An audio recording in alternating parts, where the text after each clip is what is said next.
¿Qué tal y muy buenas noches? Comenzamos esta noche con imágenes cortesía de los talibanes del momento que entregan al soldado norteamericano a nuestras fuerzas militares. Mientras la controversia continúa en este país, si hizo los Estados Unidos y el presidente Obama bien o no en rescatarlo, hay opiniones por todas partes. Y está con nosotros el ilustre congresista federal por el sur de la Florida, el señor Mario Díaz-Balart, para hablarnos de este tema que consume a Washington y de otros que también nos importan a nosotros, como por ejemplo Venezuela, Cuba, inmigración y la economía.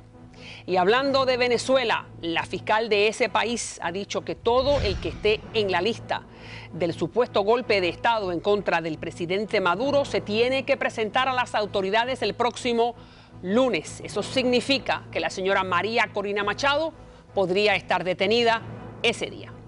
Esta noche nos acompaña el señor Gustavo Tobar, que aunque no está en esa lista de los supuestos golpistas, sin duda es uno de los más temidos por el gobierno de Maduro por ser una de las grandes mentes guiando a los estudiantes venezolanos.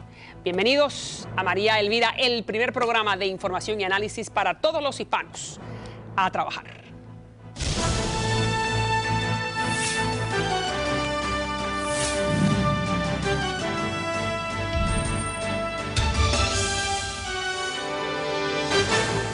Le damos la bienvenida al señor congresista federal por el sur de la Florida, el señor Mario Díaz-Balart, sin duda que uno de los más jóvenes en ese cuerpo, pero de los que más bulla está haciendo, sobre todo con la ley migratoria. Vamos a hablar de eso en el próximo segmento. Empezamos con la controversia por el soldado, si se debió rescatar o no. Aquí hay un poco más de información sobre lo último que ha ocurrido y vamos a tu opinión. Adelante. En el interior de esa camioneta, el sargento del ejército estadounidense, Bo Berdahl. Tras 5 años secuestrado por los talibanes, por fin va a ser liberado. Estas imágenes fueron grabadas el domingo en Batay, en la provincia afgana de Khost, y han sido difundidas ahora por Al-Amara, una página web talibán. Una veintena de guerrilleros custodia a su prisionero mientras aguardan la llegada de un helicóptero norteamericano. Es el lugar pactado para entregar a Berdahl a cambio de 5 prisioneros afganos retenidos en Guantánamo. Avistan el helicóptero, ondean una bandera blanca y dan las últimas instrucciones al sargento. Tenía 23 años cuando fue secuestrado por los insurgentes de Haqqani, cerca de la frontera con Pakistán. El helicóptero por fin aterriza y 3 militares descienden y recogen a Berdahl. Son de las fuerzas especiales, los encargados de llevarle de vuelta a casa. Bueno, sin duda que la controversia crece y ahora le vamos a informar a la audiencia lo que ha ocurrido. Ahora todo el mundo está hablando si sí o no, si se va a hacer una investigación, si fue un desertor.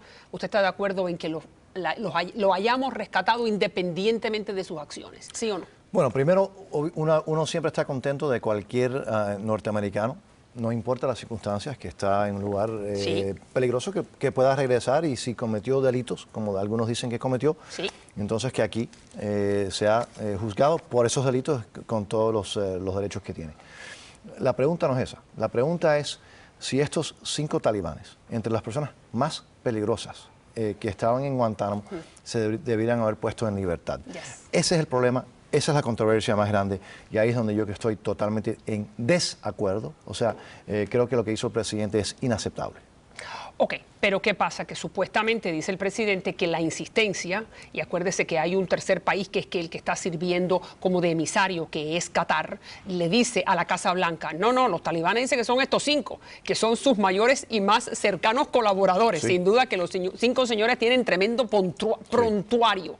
Si no, no rescataban a Bowie. El problema es que los Estados Unidos siempre han tenido la política de no negociar con terroristas. Precisamente lo que uno no quiere es poner a americanos en riesgo, que entonces ahora empiecen a agarrar americanos como rehenes para entonces negociar los grupos terroristas. Eso es exactamente lo que ha hecho el presidente de los Estados Unidos. El grupo talibán no son jefes de Estado, es un grupo terrorista armado que tiene sangre en sus manos, número 1. Número 2, estos 5 talibanes. Estos no son 5 soldados que se están intercambiando por un soldado. Estos son 5 líderes terroristas, de los más peligrosos que existen hoy en el mundo, y que se la han entregado, y la promesa del gobierno que se la ha entregado es que van a supervisarlos por un año.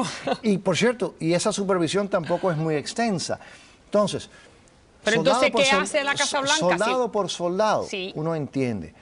Pero en la historia de los Estados Unidos, eso de soltar a 5 líderes de alto rango por un soldado no es aceptable. No. Entonces, si tú estás en los zapatos del presidente Obama, que sabe que son estos 5 o no hay canje, no hay canje. La razón que los Estados Unidos históricamente no negocia con terroristas es una razón positiva, que no se puede permitir ser chantajeado por terroristas. Cuando el presidente dice que es un canje entre soldados, en primer lugar, estos talibanes son de alto rango, peligrosísimo. Y los vamos a poner ahora, pero entonces, ¿qué pasa con Israel? Los talibanes es un grupo terrorista. Sin duda, que sabemos que es amigo de Al-Qaeda, que eran todos los cercanos a Osama Bin Laden. Conocemos muy bien y su parcialmente historial. Responsables por los ataques del 9/11. Un grupo de ellos, que ahora vamos a mostrar para aquel que no tiene muy claro quiénes son estos señores, los 5 que estaban en Guantánamo, sin duda, de la más alta jerarquía de Al-Qaeda y Talibán. Pero entonces Israel, ayer viene al programa un conocedor de lo que hacen los israelíes, que más fuerte que los israelíes creo que no hay nadie, donde dice que el Estado israelí ha negociado con los palestinos, con Hamas, con Hezbollah, y que a veces ha entregado por un cadáver de un soldado israelí, ha entregado 1000 palestinos. ¿Eso también es negociar con terroristas? Yo no critico a Israel por hacer lo que ellos tienen que hacer bajo sus circunstancias. Lo que yo sí digo es que los Estados Unidos de América es los Estados Unidos de América. Y la política de no negociar y no ser chantajeado por grupos terroristas es una política bipartidista de hace ya muchas décadas que nos ha funcionado. Y este presidente le ha entregado a los talibanes 5 personas altamente peligrosas.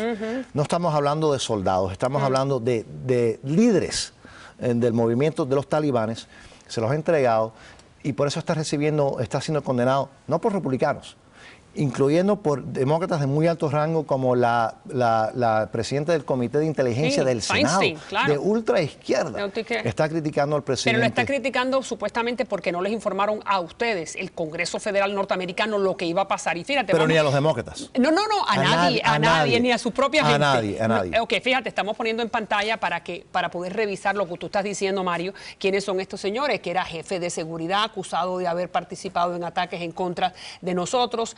Vamos a poner el próximo, señor director.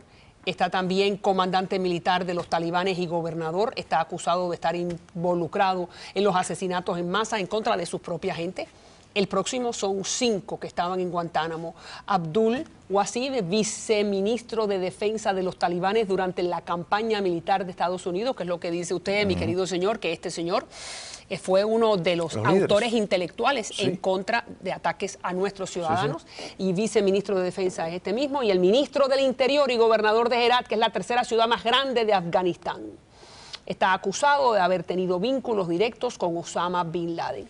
Recordémosles entonces al público que los talibanes era el gobierno que imperaba en Afganistán en el momento en que Osama Bin Laden utiliza ese territorio para entrenar las fuerzas y entonces atacar a nuestros ciudadanos. Al-Qaeda. Y que le dieron abrigo y ayuda a Bin Laden. O sea, son los que protegieran a Bin Laden. Y de nuevo. Hasta Karzai, que era uno que es el presidente de Afganistán, está diciendo, me han soltado a 5 enemigos. ¿Por qué entonces lo hace? Hay muchas preguntas, pero vamos a ver el Congreso Federal. Cuando usted me dice que la senadora Feinstein, liberal, del lado liberal dentro del Partido Demócrata, está brava con su propio presidente, ¿cómo están los republicanos? Estamos, francamente, es que uno no entiende ya lo que este presidente hace ni por qué lo hace. De nuevo, estamos hablando, en la historia, siempre han habido canjes de soldados por soldados. La Primera Guerra Mundial, la Segunda Guerra Mundial, el Vietnam, exacto. Pero si uno captura al ministro de Defensa del enemigo, uno no lo intercambia por 2 o 3 soldados. No, eso no se hace. O sea, y particularmente cuando no estamos hablando de otro país, estamos hablando de grupos terroristas. Esto no tiene precedente y por eso, en una forma bipartidista, está siendo rechazada por miembros del Congreso, pero yo creo que por el pueblo dominicano, y nadie entiende qué estaba pensando el presidente Obama. ¿Y qué puede hacer entonces ahora el Congreso? Vamos a empezar por el Senado. ¿Qué puede hacer ahora en contra de la administración? Muy poco, muy poco. Yo creo, mira, las elecciones tienen consecuencias. Hay elecciones en noviembre y eso es lo que yo creo que determina lo que el pueblo dominicano quiere hacer. Vamos a hablar o escuchar a McCain. Adelante. Tenemos no solo la obligación de lograr la liberación de nuestros prisioneros, también tenemos un mayor compromiso con la vida de los hombres y mujeres que sirven a esta nación de no poner sus vidas en peligro.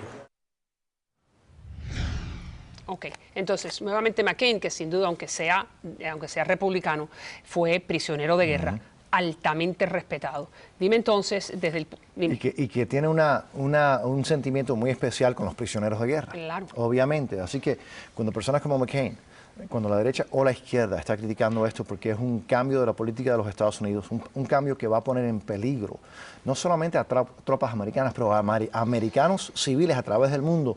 Esto es una de las cosas más irresponsables que yo he visto en muchos años. ¿Qué puede hacer, te pregunto nuevamente, qué puede hacer el Congreso Federal norteamericano?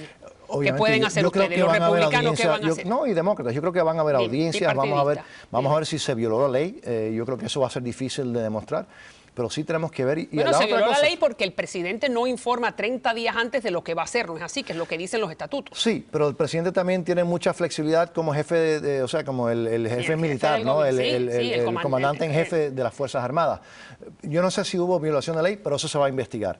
Pero lo más importante es, ¿qué daño le ha hecho esto a los Estados Unidos, a la seguridad del pueblo americano? Y yo creo que estamos viendo un consenso nacional, demócratas y republicanos de izquierda y de derecha, que el daño que le está haciendo el presidente Obama a la seguridad nacional de los Estados Unidos, yo creo que la vamos a estar sintiendo por generaciones. Wow, bueno, vamos a hablar de eso. Cuando regresemos vamos a seguir con el congresista y vamos a hablar de Venezuela y vamos a hablar de inmigración y de Cuba.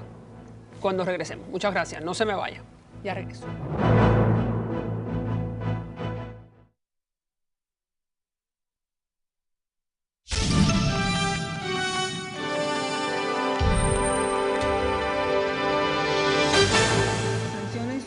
Una herramienta que son útiles en algunos momentos, pero no creemos nosotros que ahora es el momento.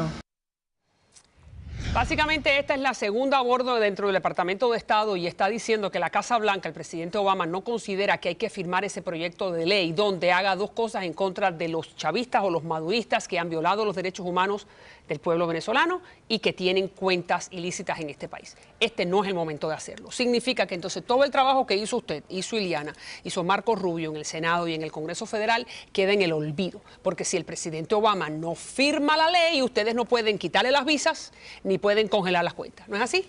Y mira, el contraste entre, porque ahora la administración dice que las sanciones en Venezuela todavía hay que esperar. Sí. Pero mira el contraste de cómo actuó este presidente con Honduras, cuando hubo la crisis constitucional en Honduras.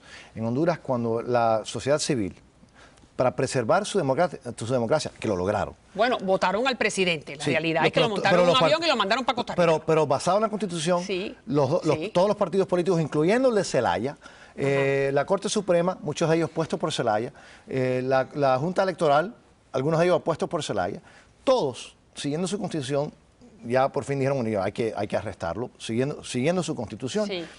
Pero ahí inmediatamente... Sí, el double standard, ¿no? Es la doble, pero ahí inmediatamente el presidente Obama se puso al lado de lo que estaba tratando de hacer Castro y Chávez para tratar de imponer a Zelaya en el poder. ¿Qué le hizo? Le negó las visas a los funcionarios democráticos en Honduras hasta hoy. Le negó fondos a Honduras, hizo sanciones contra Honduras, que por cierto, igual que ha hecho sanciones en otras partes del mundo. Pero le quitaron recursos del Banco Mundial, es correcto. Porque se dicen, bueno, es que al presidente no le gustan las sanciones, pero lo hizo inmediatamente en Honduras, incluyendo negando las visas. Ahora en Venezuela, donde están asesinando estudiantes en las calles, donde muchos de los líderes de la oposición democrática están presos, incluyendo alcaldes, incluyendo, bueno, Leopoldo López y tantos otros, donde están asesinando y han echado a la prensa fuera del país. Entonces ahora el presidente Obama dice que hay que esperar. ¿Cuántos venezolanos más tienen que morir?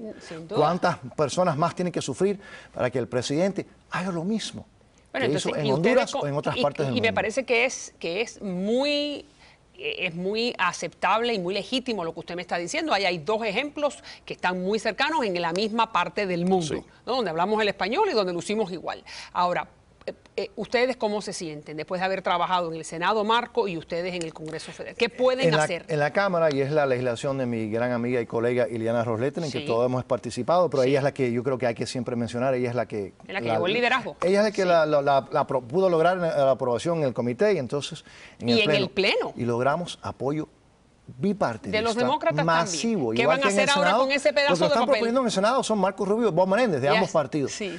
Yo estoy convencido que si se lo manda al presidente, el presidente lo va a tener que firmar, porque no hay justificación para defender los asesinatos de los estudiantes, las violaciones de los derechos humanos en Venezuela, el presidente lo va a tener que ¿Cuándo firmar. lo van a mandar?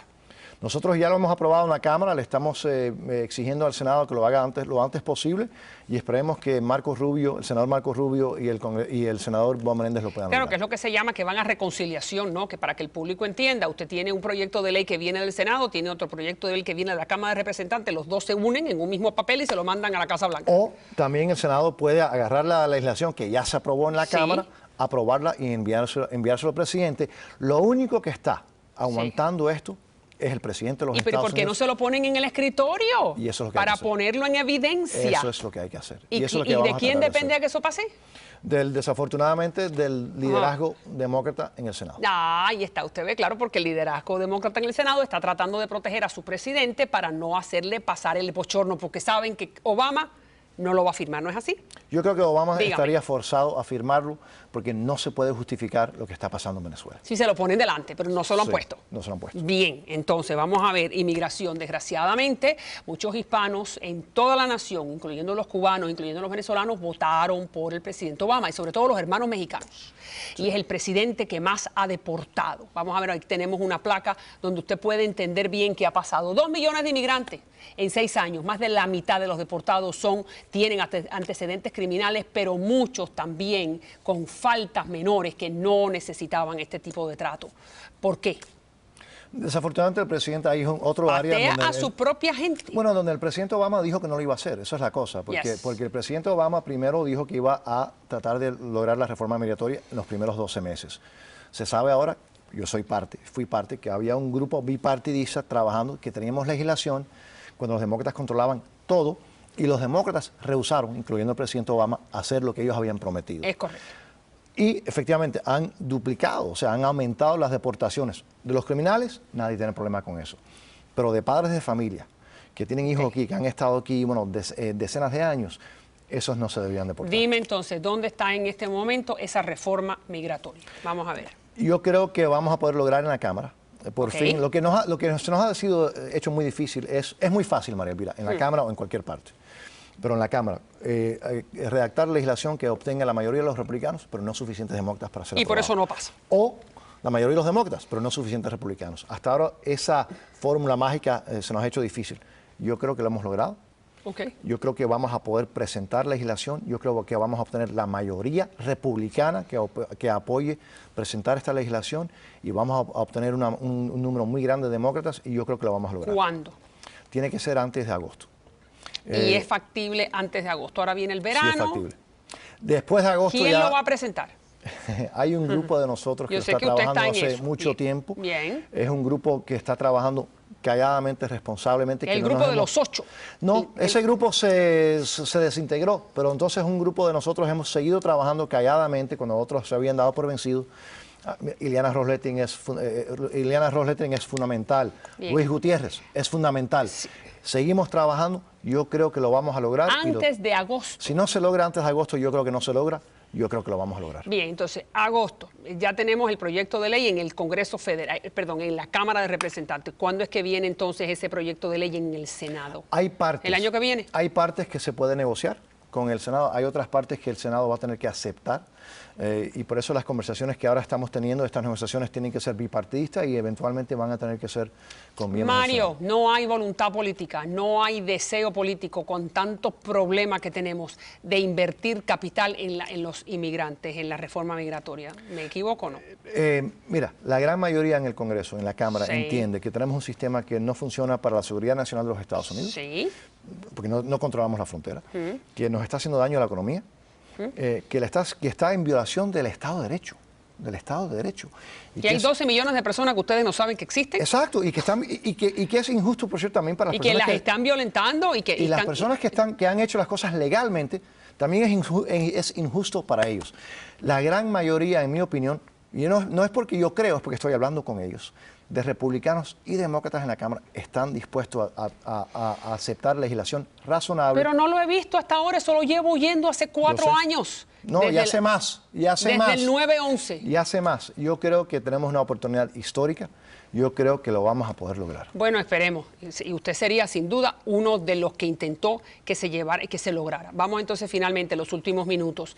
¿Quién va a ser el candidato presidencial por los republicanos? Los veo muy mal a ustedes. Pero mira, yo no sé quién está. ¿Quién se puede poner a la altura del desafío delante de Hillary? Sí. ¿Quién? Efectivamente, yo no sé quién va a ser el candidato. Ahora yo te digo, nadie en el país está más preparado. Tienen la experiencia, la sabiduría, el conocimiento. Nadie está más preparado para ser presidente de los Estados Unidos.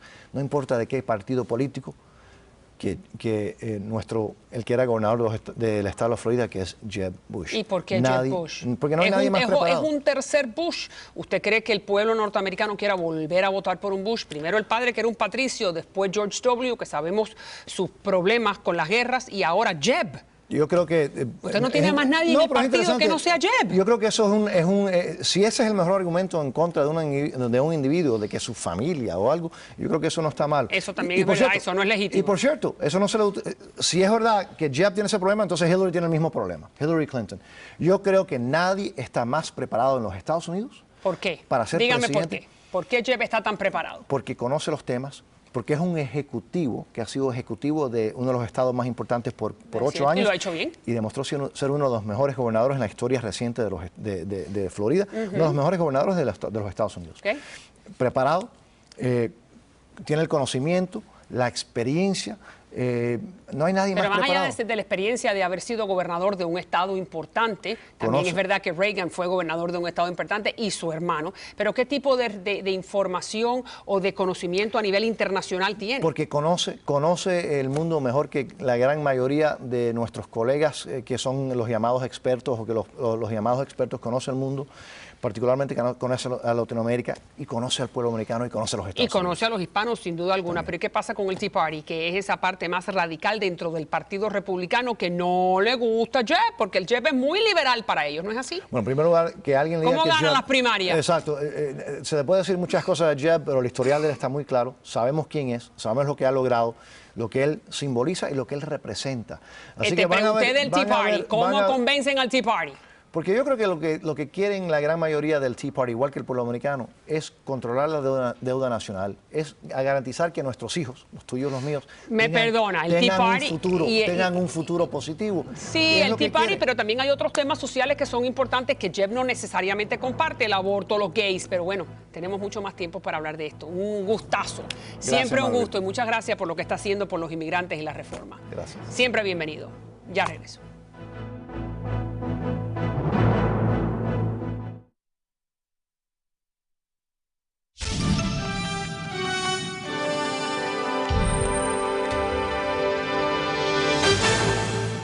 Tenemos previsto, ya fueron libradas las órdenes para hacer comparecer a un conjunto de ciudadanos, entre ellos Pedro Burelli, María Corina Machado, Diego Arria, Ricardo Kessler y otros. Ya fueron libradas las citaciones, deben estar, seguramente ya la habrán recibido, deben comparecer ante el Ministerio Público a partir del próximo lunes, este lunes que viene, para avanzar en esta investigación. Bueno, esta es la fiscal federal o la fiscal del país, sin duda una de las mujeres más influyentes que tiene el gobierno del señor Maduro y sin duda que este es uno de los señores más influyentes que tiene la oposición. Gustavo Tovar, ¿cómo está? Un gusto en tenerlo en el programa en un formato un poco más distendido porque me encanta su manera de ver lo que está ocurriendo en Venezuela y bueno, ¿quién mejor que usted? Muchísimas gracias. El gobierno lo ha acusado, Gustavo, de usted de ser una de las grandes mentes detrás de los movimientos estudiantiles. Vamos a decir que el gobierno tiene buena información. También vamos a decir que usted no puede vivir en Caracas. Desgraciadamente ha tenido que salir al exilio porque usted es uno de los blancos, ¿no? Como lo es María Corina. Y ahí está la señora Ortega. Dígame, ¿qué quieren hacer? ¿Meterla presa?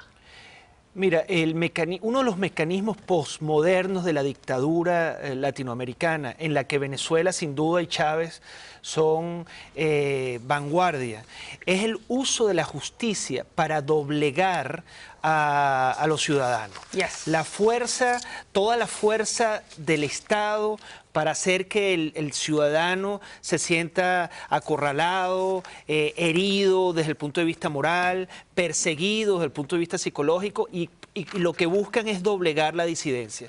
Esto para mí es un ejercicio posmoderno, porque antes ¿qué hacían? ¿Qué hacen en Cuba? Ajá.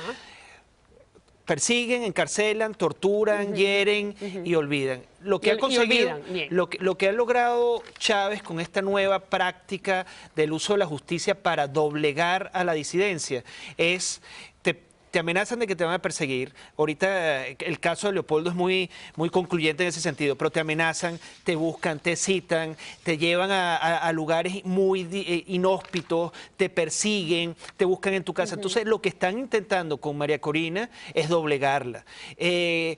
Pero vamos a ver, María Corina puntualmente le están diciendo que el próximo lunes se tiene que presentar ante las autoridades. Supongamos que ella lo hace. Si lo hace, corre el riesgo que como corrió Leopoldo. Si no lo hace, tiene que entrar en la clandestinidad, ¿no es así? Exactamente. Bien, entonces ahora se presenta. Plan A, ¿qué pasa? ¿Va presa? Mira, yo creo que... ¿Se atreverían? Yo creo que el gobierno, el régimen cometería uno de los peores y más delicados errores si la detienen, no solo porque es una funcionaria pública, ella es representante de la nación y es una diputada con la mayor cantidad de votos que jamás se han recibido en este periodo para ser electa. Ok, ¿cuál es el próximo paso? Supongamos que es así. Ella se va a presentar, digamos, hay dos opciones, o la mantienen presa, cosa que yo no creo que sea posible porque sería una verdadera estupidez. Bueno, es un gobierno estúpido, pero si lo hacen, acuérdate que ella ha estado en los últimos 2 meses viajando en todos los congresos de la urbe, de todos los países republicanos con aceptación. Ha estado en Canadá, ha estado en Bruselas. Ok, entonces quédese ahí, pero vamos a hacer la pantalla y vamos a hacer la imagen para que el público entienda. Está presa y usted me dice que ella ha ido a Canadá, a Perú, a Chile, a Argentina, a los hermanos democráticos en el hemisferio. ¿Qué voz levantan esos hermanos democráticos? Esos gobiernos que pueden hacer con el gobierno de Maduro. Es que ya ellos van a seguir haciendo lo que han dicho, que en Venezuela existe un régimen autoritario y totalitario. Pero son amigos, de ese gobierno. Estamos hablando ahorita de los que son, de los que han sido críticos con el gobierno. Bien. Pero tú sabes qué va a pasar realmente. Que gobiernos como el de Colombia, como el de Perú, como el de Brasil incluso, bien, ¿qué va a pasar? que ha sido, por primera vez, porque ni siquiera con el caso de Leopoldo lo han hecho, sí, por primera vez van a juzgar a Venezuela como una dictadura represiva. Y eso les conviene, si hemos escuchado de que no quieren tener una riña con el gobierno de Maduro, porque sabemos que está el petróleo, están los amigos. Ese es el grave error que cometerían. Ahora, ¿qué pienso yo? Que ellos lo que están haciendo es usando este mecanismo para doblegarla moralmente, doblegarla psicológicamente, y realmente no creo que en esta ocasión, en esta instancia, vayan a encarcelarla. Además, porque se ha probado de manera manifiesta que todos los correos que se le atribuyen son falsos, absolutamente descabellados. Pero mi querido señor Gustavo Tobar, sabemos que el gobierno del señor Maduro ha utilizado en otras instancias evidencia que no es la más clara para meterte preso. Ahí está el caso de Leopoldo López. Sí, pero vinculan una manifestación, un hecho objetivo. Esto no es un hecho objetivo. No, esto es un magnicidio, esto es una lista de gente que quiere matar al presidente. Por correo electrónico. Bueno, muy bien. Entonces, en los otros, a diferencia, claro, absolutamente justificado lo que te estoy diciendo, María Elvira. Ellos usan la justicia para doblegarte. Y lo que están haciendo es tratando de doblegar a María Corina, que ha mostrado una fuerza espiritual y una fuerza moral incontenible. Como la ha mostrado Leopoldo. Fíjese, déjeme solamente... Y ahora vamos a hablar de Leopoldo, que está en su tercera citación a una audiencia. Aquí está el presidente hablando específicamente de eso. Adelante. ¿Quién es el presidente? Maduro. Bueno. Yo le orienté que oficialmente pidamos explicaciones al Departamento de Estado de todos estos elementos que comprometen a funcionarios del más alto nivel en el plan de asesinato del presidente de la República Bolivariana de Venezuela. El gobierno de Estados Unidos está interesado en conocer todas las pruebas que tenemos. Estamos a la orden, mi gobierno está a la orden para aportarles las pruebas al gobierno del presidente Obama de cómo altos funcionarios del Departamento de Estado alientan la locura de la extrema derecha golpista y magnicida de Venezuela. Entonces, nuevamente ahí está en mi mejor ejemplo de que el gobierno considera que ellos tienen pruebas en contra de la señora María Corina. Esas son las mismas pruebas que le van a mostrar a los amigos, a los países amigos, diciendo la niña Corina no es tan buena como usted piensa, o no va a ser así, Gustavo. Bueno, va a ser así y lo está haciendo así con el intento de doblegar una fuerza que se ha manifestado indoblegable. Mencionabas el caso de Leopoldo. Yo creo que lo que ellos no han podido coartar es la fuerza espiritual de estos líderes, que reivindican a los líderes que lamentándolo mucho, como Enrique, que ha sido un baluarte de todo este tiempo, se ha doblegado y ha claudicado ante este mamotreto, mastodonte, disculpa que sea tan grosero, pero uno lo ve y cómo se van deformando, ¿no? Esa fuerza del mal, cómo los convierte en estas cosas. Pero lleva 52 años esa fuerza del mal en otra parte muy cercana, que es una isla, ¿no? Entonces, sí, esa fuerza del mal la hemos visto. Vamos entonces a hablar de Leopoldo. Usted me dice que Leopoldo mantiene su fuerza espiritual. Desde el 18 de febrero está preso. Ayer su esposo estaba denunciando que esas audiencias, según de la manera que funciona las cortes en Venezuela, uno tiene que ir a una audiencia para que entonces la jueza determine si va a ir a juicio. Así es. Esta es la tercera vez que va, bueno, es la tercera vez que lo llaman, le piden que se levante a las 4 de la mañana, lo dejan esperando hasta las 10 de la noche. La cosa es que la audiencia no es pública. ¿Qué va a pasar con Leopoldo? No, Leopoldo, a mi juicio, van a confirmar los cargos lunáticos que se le atribuyen. Todo este retraso procesal, básicamente lo que aspira es doblegarlo, hacerlo sentir mal. Él escribe una gran carta que yo le pido a la audiencia que lea, es pública a través de internet, en donde él justifica su respuesta a las acusaciones. Su defensa es impecable, María Elvira. Pero lo sabemos, pero más allá... Ahora, no, lo que te quería decir es que ahí uno descubre, porque como no es público, tú no sabes por qué lo acusan, ni yo sé, ni nadie. Ahora, últimamente, hemos logrado saber de qué lo acusan. ¿Tú sabes de qué lo acusan? De que su mensaje tiene una fuerza subliminal, esa es la palabra, para promover en las masas populares venezolanas lucha por la libertad. Esa es su acusación. Claro. Es así como Dios, ¿no? Bueno, es como la gran fuerza del que él tiene la capacidad de maniobrar o manipular las fuerzas psicológicas del pueblo para que manifiesten y así sean víctimas de los asesinatos que vienen del SEBIN. Gustavo, en Cuba hay una ley en los libros que se llama peligrosidad, que es que yo te voy a meter preso antes de que tú cometas el crimen en caso de que en realidad, como ya tú lo estás pensando, lo cometas. Entonces, ni hablemos de eso. Estamos entonces volviendo al sistema cubano, que es una gran deuda que tiene ahorita algún tipo de liderazgo de la oposición, porque se ha sometido a ese régimen castrocomunista, ha permitido que ellos manipulen la justicia, traten de doblegar a la disidencia y le siguen dando la mano. Eso es absolutamente inaceptable. Ahora Leopoldo, de quien hablábamos, no lo ha permitido, pero, los ha encarado. Y los ha encarado, pero sigue preso, que para mí es deleznable. ¿Usted cree que en realidad le celebren juicio y lo acusen y puede estar 7 años preso? Sin duda. 5 años. Sin duda. Wow. Porque si lo sueltan, Venezuela se libera en menos de un mes. Así te lo digo, en menos de un mes. ¿Qué usted me quiere decir? Porque lamentándolo mucho, la mesa de diálogo lo que ha mostrado es que quienes se han dado la mano en esa mesa, ese sector de la oposición y ese sector del régimen, son gente que se dan la mano, son los extremistas del desprecio. Ellos han despreciado la voluntad del pueblo, la manifestación electoral que hizo presidente a Capriles. Entonces, esa gente no representa a nadie según su punto de vista. Representan un sector de la población, pero con un mal liderazgo, con el liderazgo del temor, de la claudicación, ¿Tú sabes sobre qué se funda una sociedad? Sobre la dignidad. Sobre la dignidad.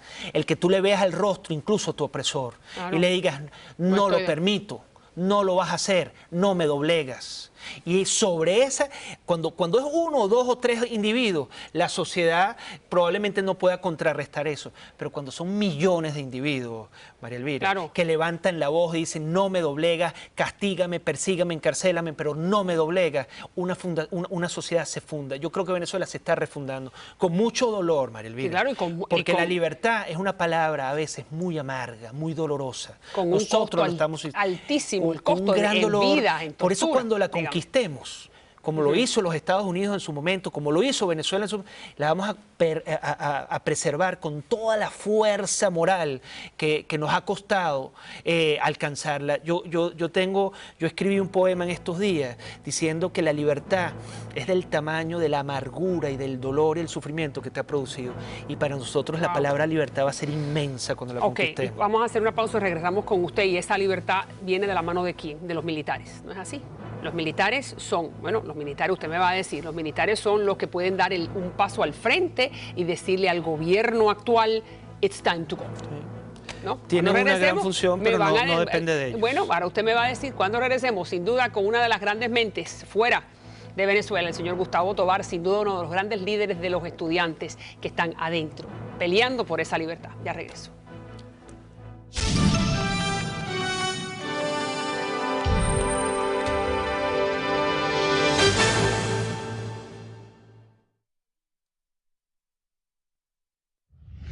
En los próximos días vamos a dar pasos, que ya voy a anunciar, para mostrar nuevos elementos probatorios que no quisimos mostrar públicamente, videos, conversaciones graves, mucho más graves que lo que ustedes vieron en esos correos. Están involucrados plenamente este grupo de personas que se ha denunciado. Creo de verdad que es muy lamentable las declaraciones de algunos funcionarios y voceros de la MUD. Bueno, continuamos con el señor Gustavo Tovar y ahí está nuevamente el presidente, el señor Maduro, aunque yo sé que Gustavo no está de acuerdo en que presidente es la palabra correcta.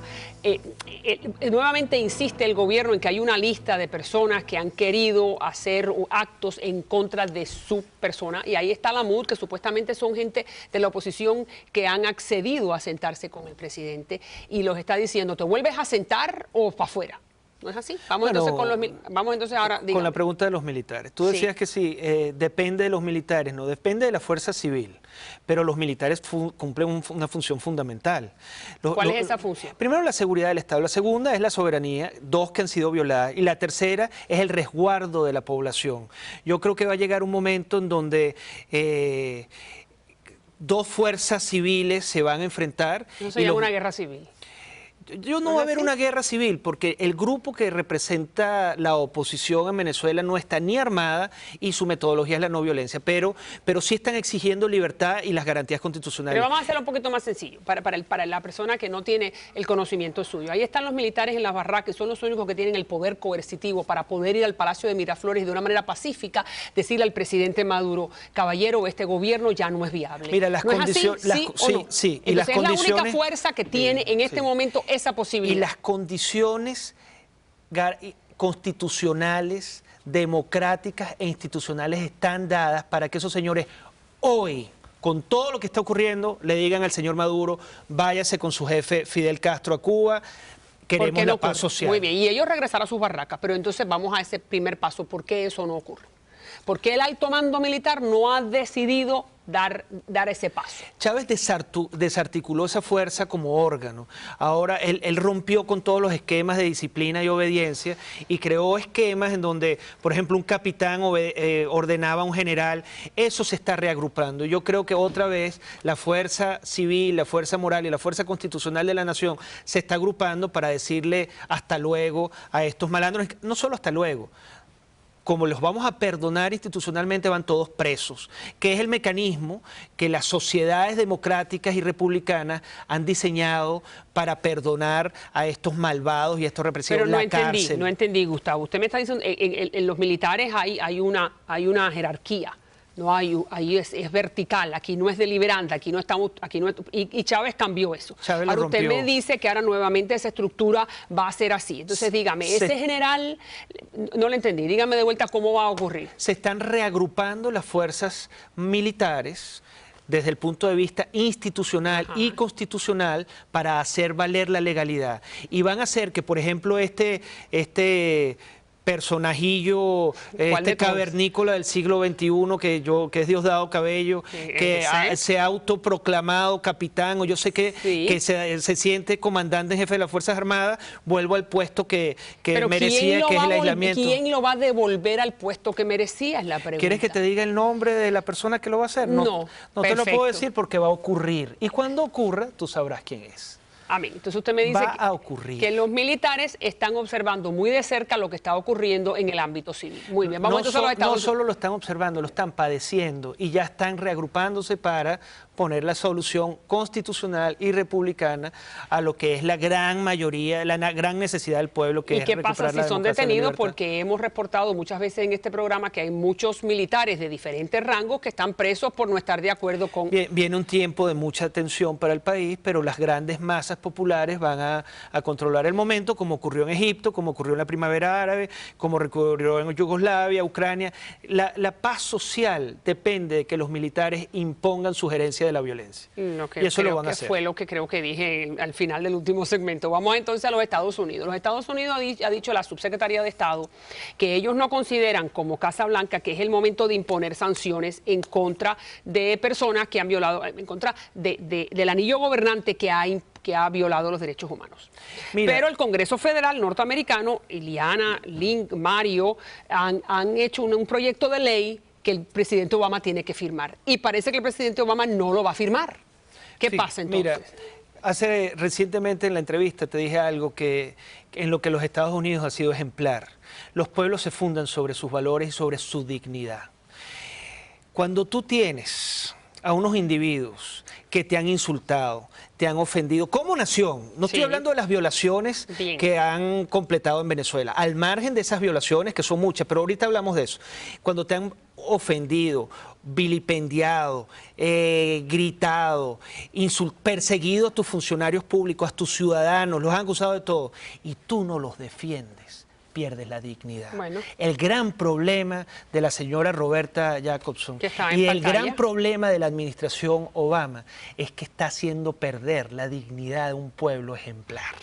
Eso lo verán los Estados Unidos, eso lo verás tú como ciudadana norteamericana, eso lo verá el pueblo norteamericano si Pero ahora lo pagan admite ustedes. Ustedes lo van a parar ahora directamente en el corto plazo. Bueno, nosotros tenemos que hacer nuestras propias luchas y defendernos con nuestros propios medios. Pero bueno, vamos nuevamente ante un violador de derechos humanos. Sí, dígame.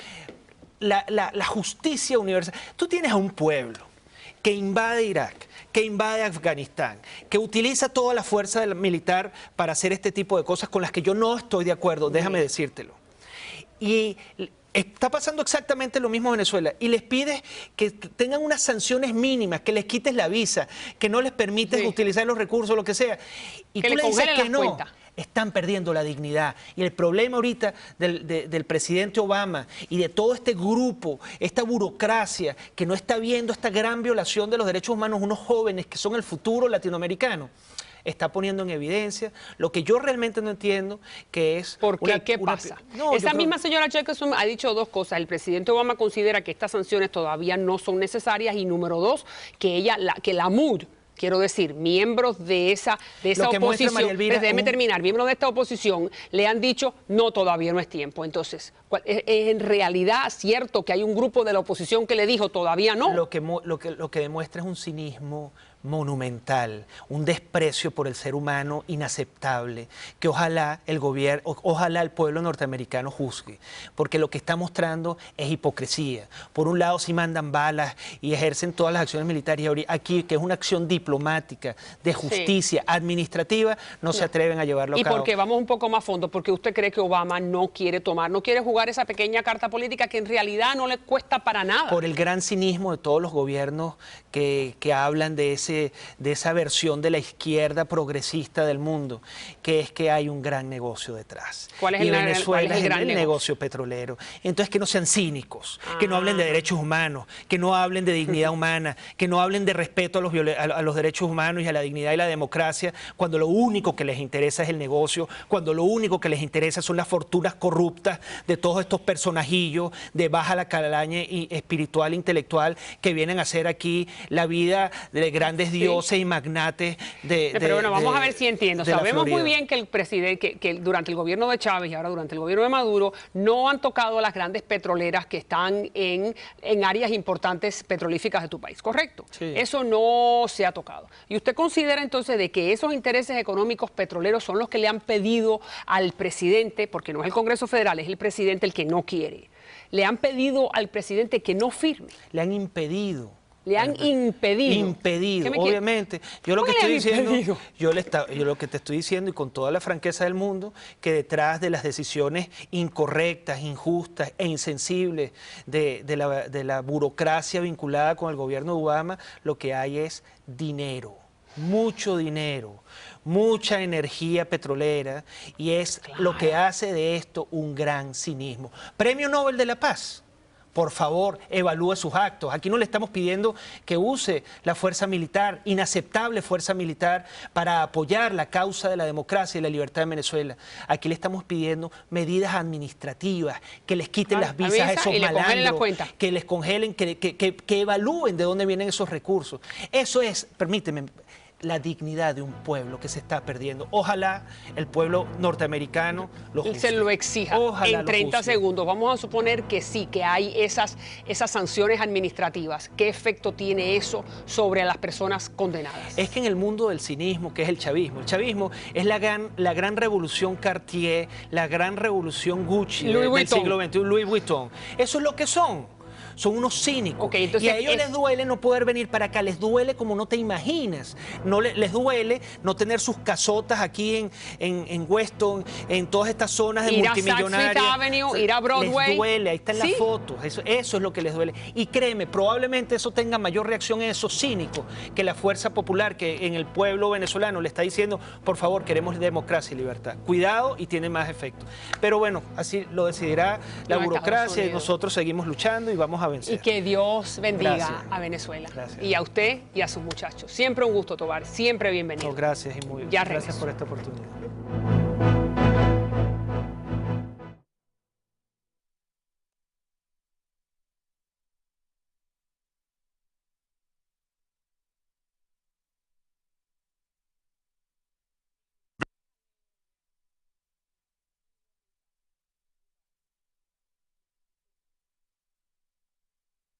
Años después del éxodo de los balseros, Mira TV quiere contar tu historia. Escríbenos a Mira TV en www.marielvirasalazar.com. Y así es, todo aquel que vivió esa época, cualquier balsero que me está mirando y que quiere compartir con nosotros en este estudio su relato, su anécdota, me encantaría que me escribiera a marielvirasalazar.com, y usted, más que invitado, viene aquí a contárselo al público y a compartirlo conmigo. Como siempre digo al final de todos los programas, si Dios contigo, ¿quién contra ti? Acuérdense que las redes sociales es la manera de poder comunicarse conmigo, y ahí están en pantalla Facebook, Twitter, YouTube, Instagram. Vamos entonces a ver qué es lo que dicen un par de mensajes que han llegado recientemente de Felipe. María Elvira, me emociona mucho que hayas dedicado segmentos de tu programa a los balseros. Para ser libres, los cubanos estamos dispuestos a todo. Y así es, y por eso estoy invitando a muchos de ellos a que vengan y me hagan su relato en este programa. Vamos entonces al próximo, que viene de el señor, vamos a ver, el señor Wolf, correcto.